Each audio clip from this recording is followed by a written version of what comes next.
కేంద్ర ప్రభుత్వ 72 ప్రభుత్వ శాఖలలో వివిధ ప్రభుత్వ రంగ సంస్థలలో బ్యాంకులలో రైల్వేలలో కలిసి దాదాపు 16 లక్షల ఉద్యోగాలు ఖాళీగా ఉన్నాయి.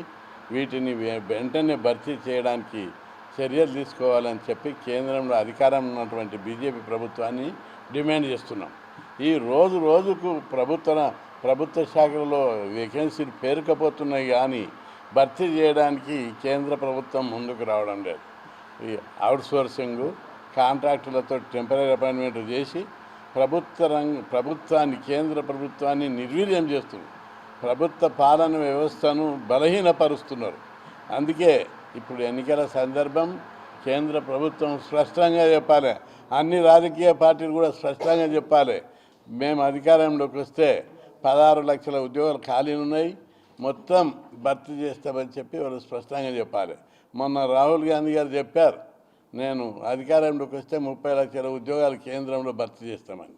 అట్లాగే అన్ని రాజకీయ పార్టీలు కూడా మేము అధికారంలోకి వస్తే ఇప్పుడు ఖాళీలు ఉన్న 16 లక్షలు అదనంగా మళ్ళీ 14 లక్షలు 30 లక్షల ఉద్యోగాలు భర్తీ చేయడానికి చర్యలు తీసుకుంటామని చెప్పి వాళ్ళకి తీసుకుంటామని హామీ ఇవ్వాలని చెప్పి నేను విజ్ఞప్తి చేస్తాను. కేంద్రంలో ఒక రైల్వేనే 3.5 లక్షల ఖాళీలు ఉన్నాయి, బ్యాంకులలో 1,80,000 ఖాళీలు ఉన్నాయి, ప్రభుత్వ రంగ సంస్థలలో ప్రభుత్వ శాఖలలో అన్నిట్లో కలిపి 16 లక్షలకు పైగా ఖాళీలు ఉన్నాయి. ఏళ్ల తరబడి ఖాళీలు భర్తీ చేయకుండా అన్యాయం చేస్తున్నారు. అదేవిధంగా ఐఏఎస్ ఉద్యోగాలు ఒక్కటే చూస్తే 1680 ఐఏఎస్ ఉద్యోగాలు భర్తీ చేయకుండా తొక్కి పెడుతున్నారు. ఎందుకు తొక్కి పెడుతున్నారు? ఐఏఎస్ లేకపోతే ఎంపీల సీటు తగ్గిస్తారా, ఎమ్మెల్యేల సీటు తగ్గిస్తారా? అవి అయితే ఫుల్ ఉంటాయి. ఐఏఎస్ కూడా చాలా ముఖ్యమైన పోస్టులు, 1680 పోస్టులు ఖాళీగా ఉంచడం ఏమన్నా నీతి రీతి ఉందా మీకు? అదేవిధంగా ఐపీఎస్ 1470 పోస్టులు ఖాళీగా ఉన్నాయి. అదేవిధంగా గ్రేడ్ 1 సివిల్స్ లోపల గ్రేడ్ 1, గ్రేడ్ 2, గ్రేడ్ 3, గ్రేడ్ 4 ఉద్యోగాలు పెద్ద ఎత్తున. గ్రేడ్ 1లో దాదాపు 2000 ఉద్యోగాలు ఖాళీలు ఉన్నాయి, గ్రేడ్ 3లో 3000 ఉద్యోగాలు ఖాళీలు ఉన్నాయి, గ్రేడ్ 4లో 4000, గ్రేడ్ 4లో 60,000 ఖాళీలు ఉన్నాయి. మొత్తం మీద పెద్ద ఎత్తున ఖాళీలు ఉంటే ప్రభుత్వం నెట్టుకొని వస్తున్నారు. ఎట్లా వీలైతే అట్లా. కొన్ని శాఖలలో అయితే మినిమం సిబ్బంది కూడా లేరు, క్లర్కులు కూడా లేరు, సూపరింటెండెంట్ కూడా లేరు. ఫైళ్ళ మీద ఒకరే సంతకం పెట్టి అన్ని పనులు జీవోలు జారీ చేస్తున్నారు. ఇది ఎదుగుతున్నటువంటి భారతదేశానికి సరైన పద్ధతి కాదు. వికసిత్ భారత్ అంటే అంబానీ అదాని కాదు. వికసిత్ భారత్ అంటే ఈ దేశంలో ఉన్న బీసీ, ఎస్సీ, ఎస్టీలు అభివృద్ధి చెందితే వికసిత్ భారత్ అవుతుంది.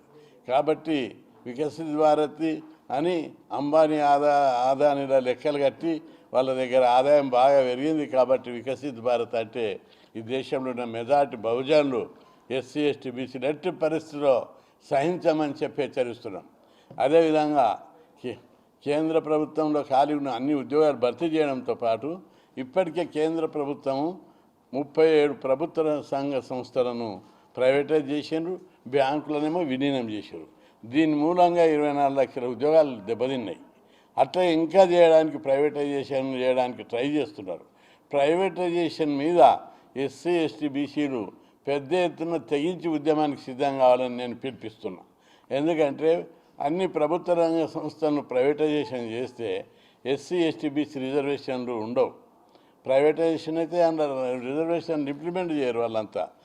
కాబట్టి ఈ రాజ్యాంగ విరుద్ధమైనటువంటి పద్ధతి లోపల ప్రభుత్వ రంగ సంస్థలను ప్రైవేటైజేషన్ చేసి ఎస్సీ, ఎస్టీ, బీసీల అభివృద్ధిని అడ్డుకుంటున్నారు. కాబట్టి బీసీ, ఎస్సీ, ఎస్టీలు అందరూ ఈరోజు కళ్ళు తెరిచి ఈ ప్రైవేటైజేషన్కి వ్యతిరేకంగా పోరాటం చేయాలని చెప్పి నేను పిలిపిస్తున్నా. బీజేపీ పార్టీ ఉన్న ఎస్సీ, ఎస్టీ, బీసీలు కూడా ఆలోచించండి. మనం ప్రభుత్వ రంగ సంస్థలను, బ్యాంకులను ప్రైవేటైజ్ చేసుకుంటూ పోతే ఈ దేశంలో బీసీ, ఎస్సీ, ఎస్టీలు బిచ్చగాళ్ళు అవుతారు. అడక తినే గతి ఏర్పడుతుంది. ప్రజలకు లోన్లు రావు, ప్రజలకు ఎస్సీ, ఎస్టీ, బీసీ చదువుకున్న వాళ్ళకు ఉద్యోగాలు రావు. ఈ విధంగా వ్యవస్థ మొత్తం నిర్వీర్యమైపోయి మనమంతా దెబ్బతిని మళ్ళా 100 ఏళ్ల కింద ఏ గతి ఉండేనో బీసీ, ఎస్సీ, ఎస్టీలకు ఆ గతికి మళ్ళీ వెళ్ళిపోతారని చెప్పి ఈ సందర్భంగా గుర్తు చేస్తున్నాం. అదేవిధంగా ఎన్నికల మేనిఫెస్టోలో ఇప్పుడు ఎన్నికలు వస్తున్నాయి, అన్ని పార్టీలు సామాజిక న్యాయం అంటున్నాయి, ఆచరణలో టికెట్లు ఇవ్వడం లేదు. ఇప్పటి వరకు ప్రకటించిన టికెట్లలో చాలా అన్యాయం చేశారు. అన్ని పార్టీలు, ఏ పార్టీ కూడా 10 టికెట్లు అన్ని పార్టీలు ఇలా 10 టికెట్లు ఇవ్వాలని మేము డిమాండ్ చేస్తున్నాం. ఏ పార్టీ కూడా 10 టికెట్లు ఇవ్వలే. కాంగ్రెస్ పార్టీ ఇవ్వలేదు, బీఆర్ఎస్ పార్టీ కొద్దిగా ఎక్కువ ఇచ్చినా ఈ మొత్తం జనాభా ప్రకారం ఇవ్వలేదు. అదేవిధంగా బీజేపీ పార్టీ మాటలు చెప్తుంది, పనులలో చేయడం లేదు. ఈ విధంగా ఈ పార్టీలు తమ వైఖరిని మార్చుకోవాలి. గ్రామాలలో బీసీ ప్రజల లోపల చాలా చైతన్యం వచ్చింది. వాళ్ళందరూ అడుగుతున్నారు, ఏం మా వాళ్ళు ఉన్న వ్యవసాయం చేసేటోళ్ళు హైదరాబాద్కి పోయి కోట్లు సంపాదిస్తున్నారు, 100 కోట్లు రియల్ ఎస్టేట్ చేసి మేము ఈయన్నే వ్యవసాయం చేసుకుంటా గిట్టుబాటు ధర లేదు, అదే లేబర్ పని చేస్తున్నామని బాధపడుతున్నారు. ఈ వ్యవస్థ లోపల ఆర్థిక వ్యత్యాసాలు, సామాజిక వ్యత్యాసాలు చాలా పెద్ద ఎత్తున ఏర్పడుతున్నాయి. అందుకే ఈ వ్యత్యాసాలు తొలగించాలనేటటువంటి వ్యవస్థ కోసం మేము పోరాడుతున్నాం. పేద కులాలకు ఆకలి పోరాటం కాదు, ఆత్మగౌరవ పోరాటం ఇది. అందుకే బీసీ ఎస్సీలు అనేక మంది ఎమ్మెల్యేలు కావాల్సిన వాళ్ళు ఎమ్మెల్యేలు కాలేదు, మంత్రులు కావాల్సిన వాళ్ళు మంత్రులు కాలేదు, ఎంపీలు కావాల్సిన వాళ్ళు ఎంపీలు కాలేదు, కోటీశ్వరులు కావాల్సిన వాళ్ళు కోటీశ్వరుడు కాలేదు. రాజ్యాధికారం ఏ కులాలకు అయితే ఉందో వాళ్ళ గౌరవము, ఆర్థిక పరంగా డెవలప్మెంట్, ధనవంతులు, సంపన్నవంతులు, ఆస్తి పరులు తయారవుతున్నారు. కాబట్టి మేమేమంటున్నామంటే రాజ్యాధికారంలో మా వాటా రావాలంటే మీరు ఎట్లాగూ టికెట్లు ఇవ్వరు. అందుకే మాకు టికెట్లు రావాలంటే బీసీ బిల్లు పార్లమెంట్లో పెట్టి జనాభా ప్రకారం మాకు రిజర్వేషన్లు కల్పించాలని ఉద్యమం నడుస్తుంది. మేము తొందర లోపలనే జాతీయ స్థాయి లోపల అన్ని రాష్ట్రాలు పర్యటించి అన్ని రాష్ట్రాల్లో బీసీ సంఘాలు ఏర్పాటు చేసి బలమైనటువంటి బీసీ ఉద్యమాన్ని తయారు చేస్తాం. మన రాష్ట్రంలో ఉన్నట్టు హాస్టళ్ళు, గురుకులాలు, ఫీజు రియంబర్స్మెంట్, స్కాలర్షిప్ స్కీములు దేశంలోని అన్ని రాష్ట్రాల్లో పెట్టిస్తాం. మన పిల్లలు చదువుకోవాలి. ఇక్కడ తెలుగు రాష్ట్రాల్లో మనం 50 సంవత్సరాలుగా ఉద్యమాలు చేసి అనేక మిలిటెంట్ ఉద్యమాలు చేసినాం. 1978 సెప్టెంబర్ 27 నాడు 2000 మందితోటి అసెంబ్లీని తుక్కు వలగొట్టాం. 79 సెప్టెంబర్ 4న 4000 మందితో సచివాలయాన్ని ముట్టడించి ధ్వంసం చేశాం. 1982 డిసెంబర్ 22న 2000 మందితోటి తెలుగు సంక్షేమ భవన్ను దాడి చేసి ధ్వంసం చేసి కార్లు, బస్సులు, పిల్లలను ఎంత కంట్రోల్ చేసి తినకుండా చాలా మిలిటెంట్ ఉద్యమాలు చేశారు.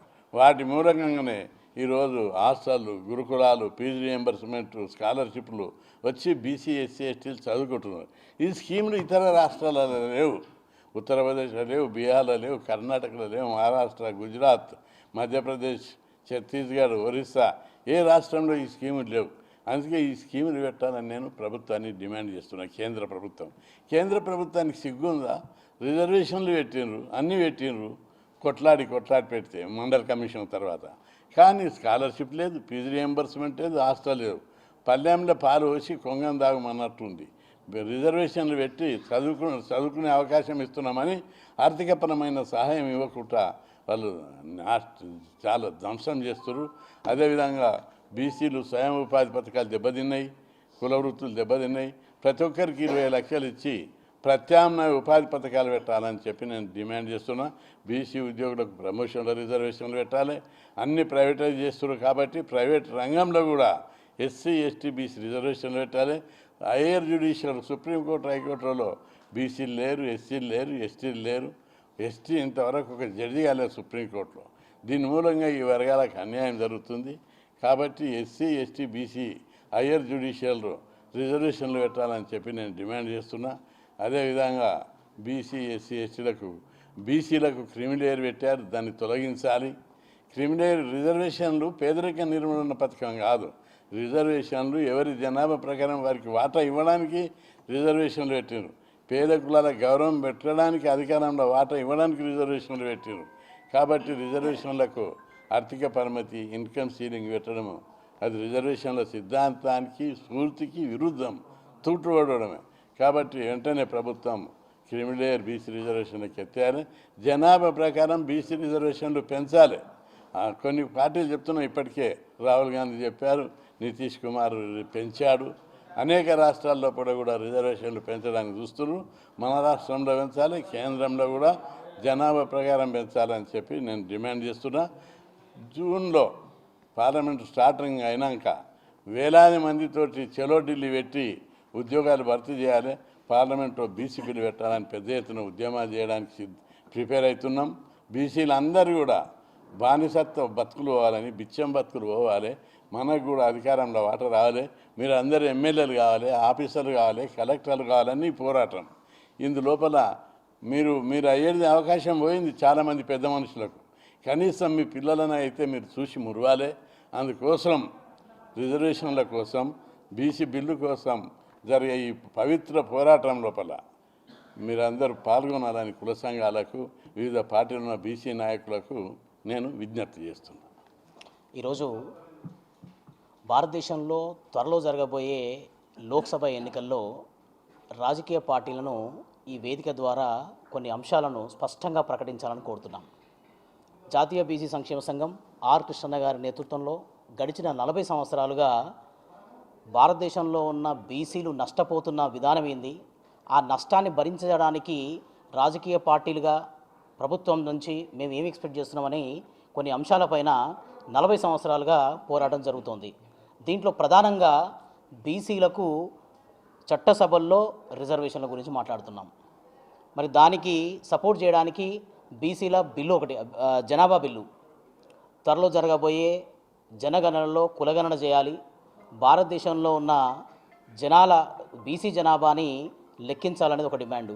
అలాగే కేంద్రంలో మంత్రిత్వ శాఖ పెట్టాలని చెప్పేసి అన్ని రాజకీయ పార్టీలు త్వరలో జరగబోయే ఎన్నికల్లో మీ విధి విధానాలు ఏంది, భారతదేశంలో మెజారిటీగా 84 కోట్లకు పైగా ఉన్న బీసీలకు మీరు ఏం చేయదలుచుకున్నారు, బీసీలకు ఇన్ని సంవత్సరాలుగా జరుగుతున్న నష్టం పైన ఆ నష్టాన్ని భర్తీ చేయడానికి మీరు ఏం చేయబోతున్నారు, మేము అడుగుతున్న డిమాండ్లకు మీ సమాధానం ఏందనేది ఈ ఎలక్షన్ల సందర్భంగా మీ మేనిఫెస్టో ద్వారా, బీసీ డిక్లరేషన్ ద్వారా ఈ భారతదేశంలో ఉన్న జనాలకు, బీసీలకు మీరు సమాధానం చెప్పాల్సిన సమయం వచ్చింది.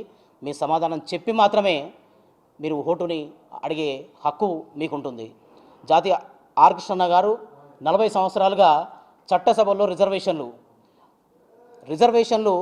భారతదేశంలో ఉన్న మెజారిటీ బీసీలకు 3600 కులాల్లో కనీసం 10% కులాలు కూడా వాళ్ళకి అసెంబ్లీ ఎలా ఉంటుందో, పార్లమెంట్ ఎలా ఉంటుందో తెలియని పరిస్థితిలో ఉన్నారు. మరి మెజారిటీ ప్రజలు చట్టాలు చేయదగ్గ ప్లేస్లోకి, పార్లమెంట్లోకి, అసెంబ్లీలోకి అడుగు పెట్టినంత వరకు వాళ్ళకి ఏ రకంగా వాళ్ళ మంచి చెడుల కోసం చూసుకునే వాళ్ళు ఎవరు, వాళ్ళ క్షేమం చూసుకునే వాళ్ళు ఎవరు, వాళ్ళ బాగోగులు ఆలోచించే వాళ్ళు ఎవరు? మరి బీసీలు వాళ్ళు చట్టసభలో అడుగు పెట్టినప్పుడు వాళ్ళ వైపు నుంచి ఎలాంటి పరిస్థితులు ఉంటాయి, వాళ్ళ సమస్యలు పట్టించుకునే పరిస్థితులు ఉండవు. కాబట్టి భారతదేశంలో ఉన్న మెజారిటీ సభ్యులందరూ కూడా, మెజారిటీ బీసీలు చట్టసభల్లో అడుగుపెట్టాల్సిన అవసరం ఉంది. కాబట్టి వాటికి అవసరమైన ప్రధాన డిమాండు చట్టసభల్లో రిజర్వేషన్లు కల్పించాలని. దీనిపైన కొన్ని రాజకీయ పార్టీలు ఆల్రెడీ మద్దతు తెలిపినాయి, వాటికి ఒక స్పష్టమైన విధానం ఉంది. అలాగే మిగతా పార్టీలను కూడా మేము ఈ సందర్భంగా మీ స్పష్టమైన విధానం ఏందో తెలియజేయాలని చెప్తున్నాం. అలాగే ఇంకొక ప్రధానమైన డిమాండు జనగణనలో కులగణన చేయడం గురించి. దీంట్లో ఈ జనగణనలో ఆల్రెడీ జాతీయ కాంగ్రెస్ పార్టీ రాహుల్ గాంధీ గారు గడిచిన ఒక 6 నెలల క్రితమే వాళ్ళ పార్టీ విధానం ఏందో స్పష్టంగా తెలియజేశారు. జనగణనకి వాళ్ళు ప్రభుత్వం అధికారంలోకి వస్తే వాళ్ళ పార్టీ విధానం పైన కూడా వాళ్ళ కేంద్ర ప్రభుత్వానికి మద్దతు తెలుపుతూ భారతదేశంలో ఉన్న జనాలను లెక్కించాల్సిందే, బీసీలను లెక్కిస్తేనే వాళ్ళకు న్యాయమైన రిజర్వేషన్లు కానీ, ఉద్యోగ అవకాశాలు కానీ, రాజకీయ అవకాశాలు కానీ, సామాజిక అంశాలలో కూడా వాళ్ళకు తగిన ప్రాధాన్యం ఇవ్వాలంటే జనాభా లెక్కింపు చేయాలన్న విషయం గురించి వాళ్ళు మద్దతు తెలియజేయడం జరిగింది. మరి బీజేపీ పార్టీ కేంద్రంలో ఒక బీసీ బిడ్డ నరేంద్ర మోడీ గారు ప్రభుత్వంలో ఉన్నారు గడిచిన 10 సంవత్సరాలుగా. కేంద్ర ప్రభుత్వంలో ఒక బీసీలకు కేంద్ర మంత్రిత్వ శాఖ లేదు, జంతువులకు ఒక మంత్రి ఉంటాడు, నీళ్లకు ఒక మంత్రి ఉంటాడు, రోడ్లకు ఒక మంత్రి ఉంటాడు. కానీ 84 కోట్లున్న ఓబీసీలకు కేంద్రంలో రిప్రజెంటేషన్ లేదు, కేంద్రంలో మంత్రిత్వ శాఖ లేదు. అంటే మీరు కేంద్ర ప్రభుత్వము ఓబీసీల పట్ల మీ వైఖరి ఏంటి, మీది ఎట్లా ఉందన్న విషయం చెప్పకనే చెప్తున్నారు. మేము ఒకటే డిమాండ్ చేస్తున్నాం, త్వరలో జరగబోయే జనగణనలో కులగణన చేయండి. తర్వాత మంత్రిత్వ శాఖ గురించి ప్రభుత్వాలు ఏవైనా సరే, వచ్చే ప్రభుత్వాలు మీరు స్పష్టంగా ఓటు అడిగే ముందు ఓబీసీల కోసం కేంద్రంలో మంత్రిత్వ శాఖ ఏర్పాటు చేయాలి. ఏ ప్రభుత్వం అయితే, ఏ జాతీయ పార్టీ అయితే మా డిమాండ్లకు ఒప్పుకుంటుందో ఆ డిమాండ్ల ప్రకారమే బీసీల మద్దతు ఉంటుందన్న విషయాన్ని గమనించండి. బీసీలు ఒకప్పుడు 20 సంవత్సరాల క్రితం 30 సంవత్సరాల క్రితం నిరక్షరాస్యత కారణంగా చైతన్యం లేదేమో కానీ ఈరోజు చదువుకుంటున్నారు. వాళ్ళు కూడా చదువు ద్వారా చైతన్యం వచ్చింది, వాళ్ళకి జరుగుతున్న నష్టం ఏందో తెలుసుకుంటున్నారు. కాబట్టి జాతీయ పార్టీలందరికీ కూడా ఈ వేదిక ద్వారా ఒకటే డిమాండ్ చేస్తున్నాం, త్వరలో జరగబోయే ఎన్నికల్లో మీ విధి విధానాలు స్పష్టంగా తెలియజేసి ప్రత్యేక బీసీ డిక్లరేషన్ను వెలువరించిన తర్వాతనే ఎలక్షన్ల కోసం మీరు ఓట్లాడడం కోసం మా మధ్య రావాలని చెప్పేసి ఈ వేదిక ద్వారా డిమాండ్ చేస్తున్నాం.